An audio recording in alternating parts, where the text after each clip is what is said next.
morning. Welcome to Edward's greenhouse. We are today in front of the Legacy Garden enjoying the beautiful fall foliage, and we're going to make a super fun project that I love making. It's so easy, and you can repeat this with different types of materials besides hydrangeas, which are beautiful, but you could also do like oak leaf clumps or mosses similarly. So it's a technique you can use in more than one way, hopefully. So when you get your kit, you will be getting a straw wreath form. The straw wreath form is covered in plastic. Leave the plastic on, because if you take it off, while it is bound loosely, the straw will go everywhere and make a huge mess and be like making a mess for the life of your wreath. And also it's kind of pokey and irritating. So leave the plastic on. We're not going to see any of it anyway, so it doesn't matter. Okay, so you've got your wreath form. You'll be getting a whole bunch of hydrangeas, more than enough, so you'll have a little bit of spare.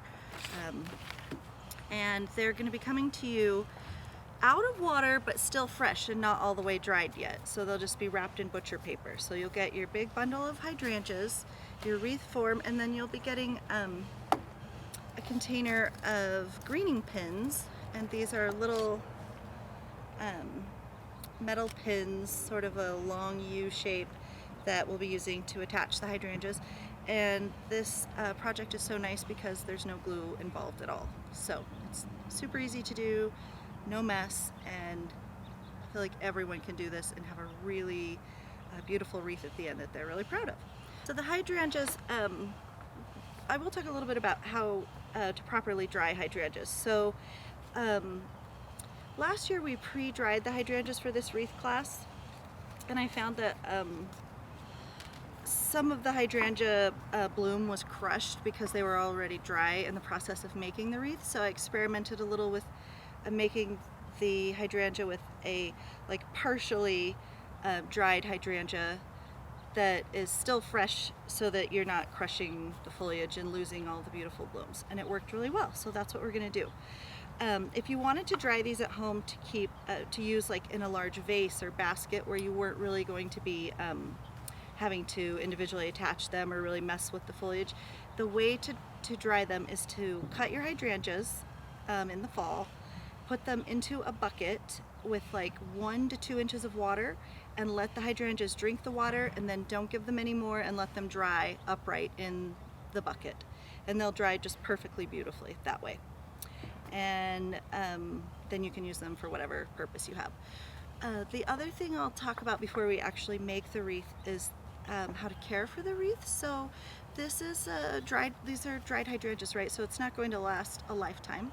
However, if you were, for instance, to hang it above your mantle versus outside on your door, you're likely gonna get more use out of it, more seasons. If you do hang it outside, it's good if it's like on a protected or covered porch is good. That being said, it maybe will last, a couple of seasons. It's not something necessarily you'll have forever, but you'll know how to make a new one between seasons. Like if you want to put it away for part of the year, they do sell handy wreath storage boxes, like plastic ones that are really nice for something like this that could potentially be crushed. If you don't want to make that investment, you can also just use a large plastic garbage bag, and you could put like 4 skewers in it to give it a little height, slip it over your wreath, and then store it that way, just so it doesn't get dusty or banged around.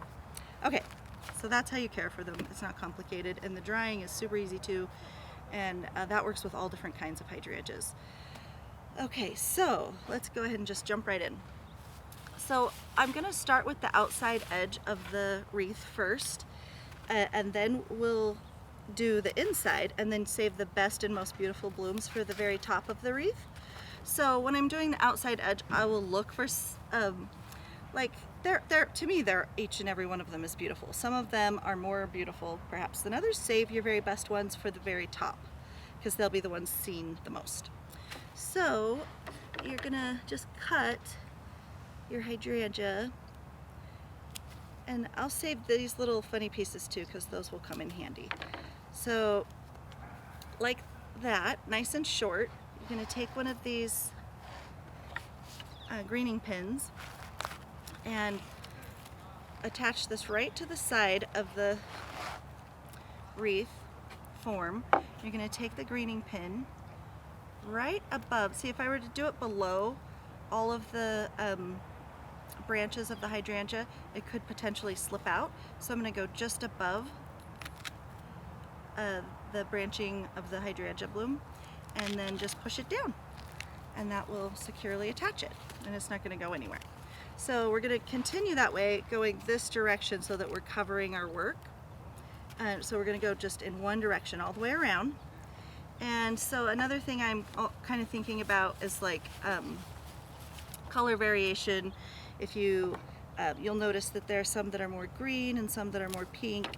If you are staggering the colors, I think that that creates more contrast and a little more like depth and texture to your project.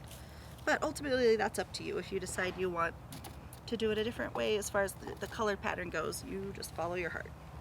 Okay, so you'll notice some of the hydrangeas have some more golden dried bits, and I like these personally, so I'm going to leave them exposed. If you don't care for them, just swap it over and use the part that you like best. So again, I'm going to go above the two branch nodes and just push it right down. And that's it. So I'm going to just continue all the way around that way.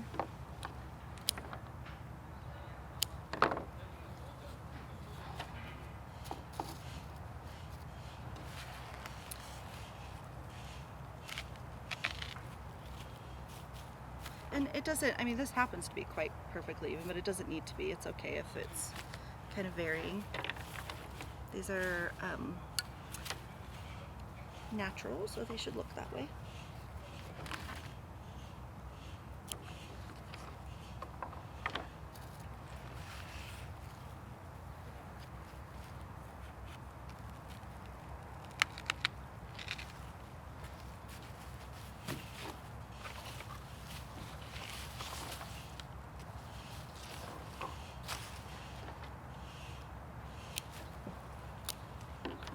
So you'll see this is about the size I'm going for.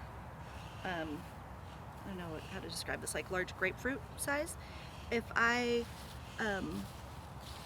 because you'll have larger ones in there. So like if I were using this guy and I cut it off down here and went to attach him, see how that would get weird for me and, and not really accomplish what we're trying to do. So this one, in fact, I'll cut into 3 pieces. There's this one up here, and then a middle one, and then the bottom one too. So that we then have pieces that are, and even once more perhaps to get for an outer piece, just like that. See, again, we have that perfectly sort of grapefruit sized piece. And then all these little bits and pieces are really quite perfect for the inside rim when we go to do that, so just hold on to them.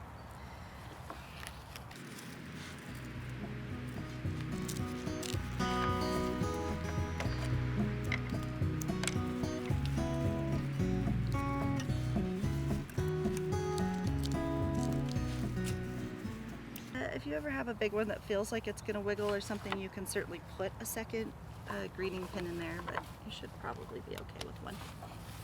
I will send plenty of extras just in case.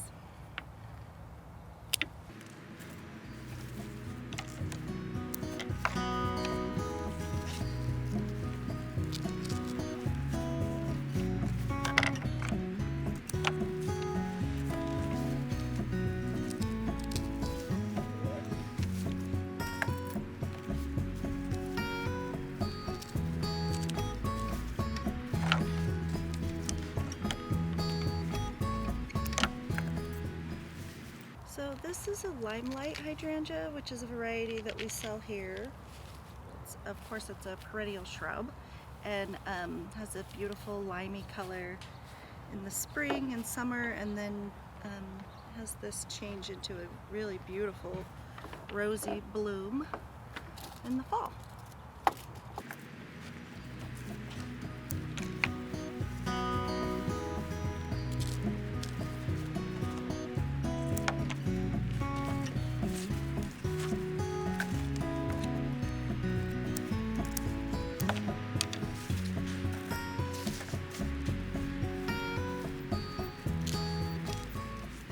So you do want to make sure you push the greening pin all the way, and be mindful when you're pushing it in that you've done it in a place where it can just go straight into the wreath form and not kind of pop out the edge and into your hand or something like that, because they're sharp.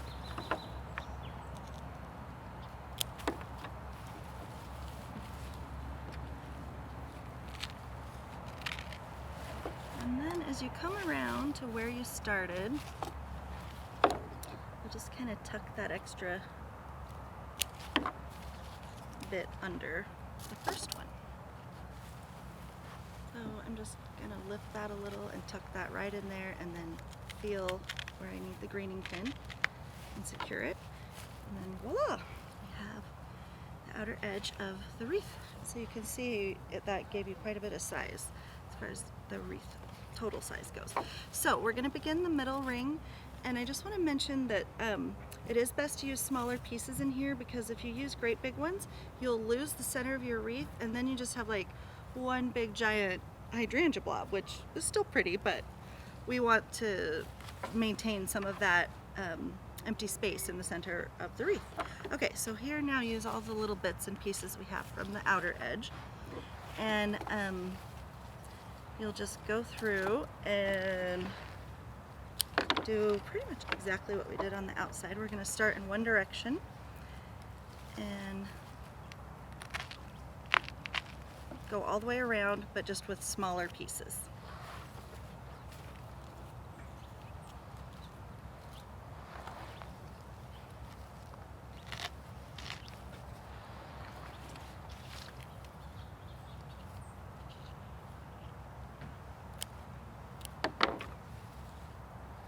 And I don't mind a few of the leaves staying in there myself. If you want to include a few here and there, I think that they dry nicely.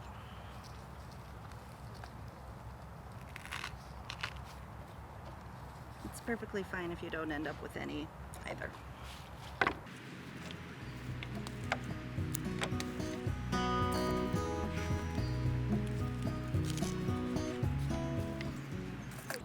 Little pieces together like that, and then I'll just catch one of the branches to make sure it stays.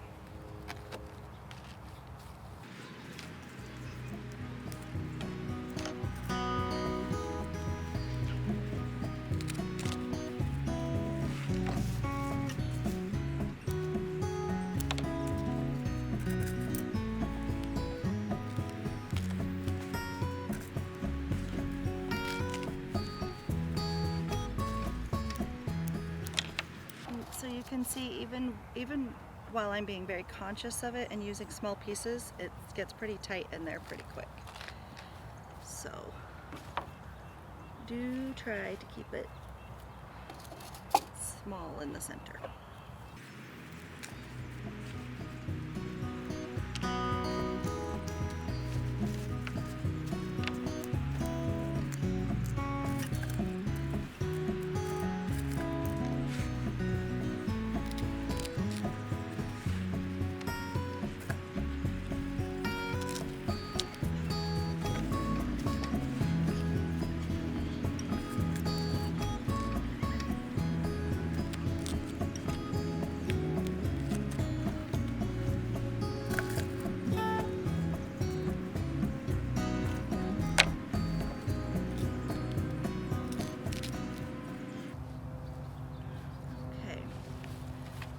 Center. Ready? Now we just add the pretty bits on the top. So these ones we're going to want to get pointing a little more upright and less down in order to have that, so our wreath doesn't look flat essentially. So I'm going to come right in here. In fact, I might do a little bit bigger. Start in one spot and find that middle area and pin it down, just like that. And then around and around you go. And again, going in the same direction is best.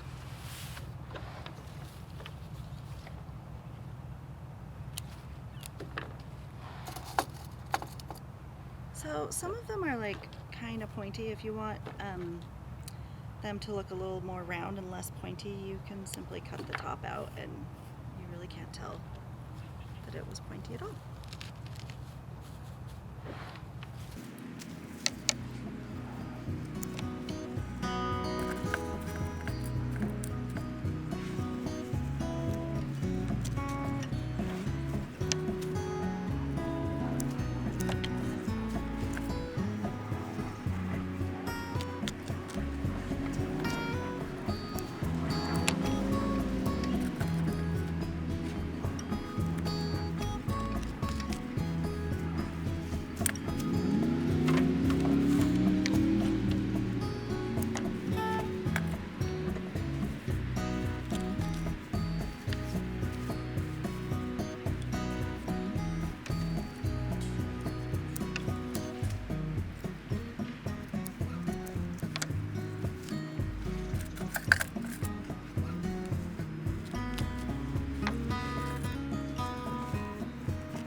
Attempting sort of pink, white, green, just to, if I can, create a little contrast between the colors. And then when it dries, it dries really to more of like a almost lavendery mauve color. But okay, so it's covered, it's beautiful as it is this way. I mean, I'm fully satisfied. However, if you want to do, you still have all these little extra bits and pieces. You can sneak a few in to just make it look a little more full and break up the pattern just a little.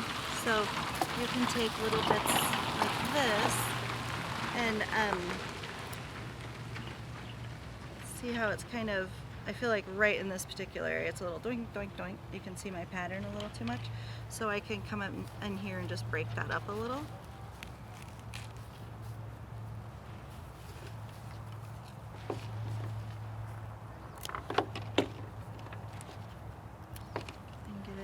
Bit more dimension. You just sort of feel with your fingers where you want it. Yeah.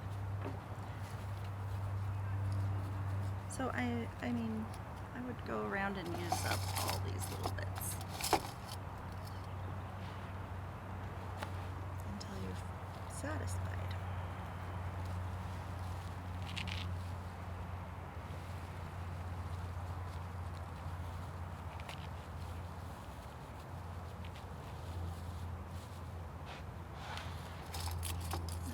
Extra pin in there because I couldn't quite feel if I got it. There we go. Alright. Ooh, little ladybug.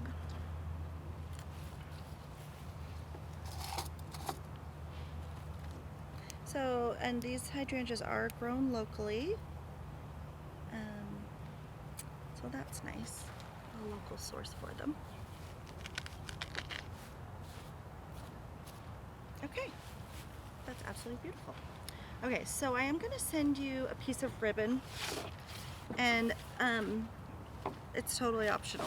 I'm not like really much of a bow person, but I'm going to show you how to put one on there if you'd like.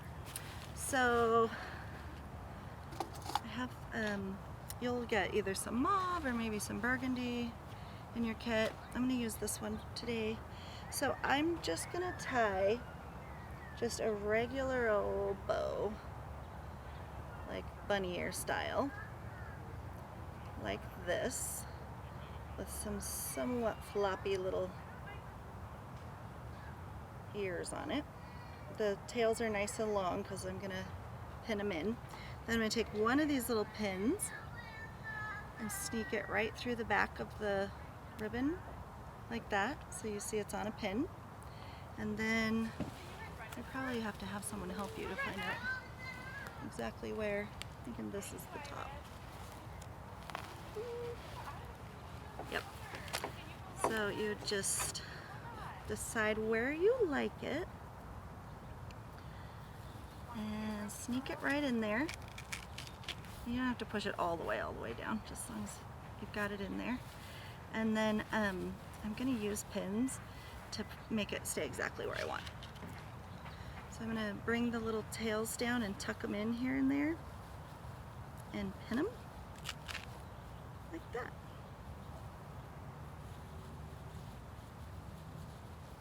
And if you are like me and you just prefer no bow at all, then you can just use this pretty ribbon for something else.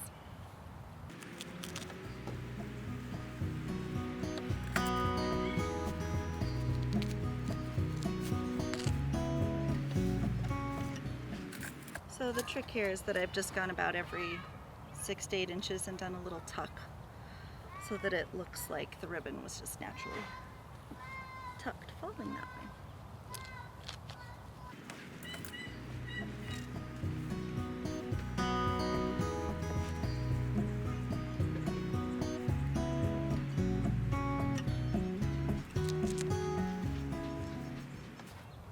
I might even tuck the loops a little because they're a little pokey outy for me. Just like that, so it stays in place.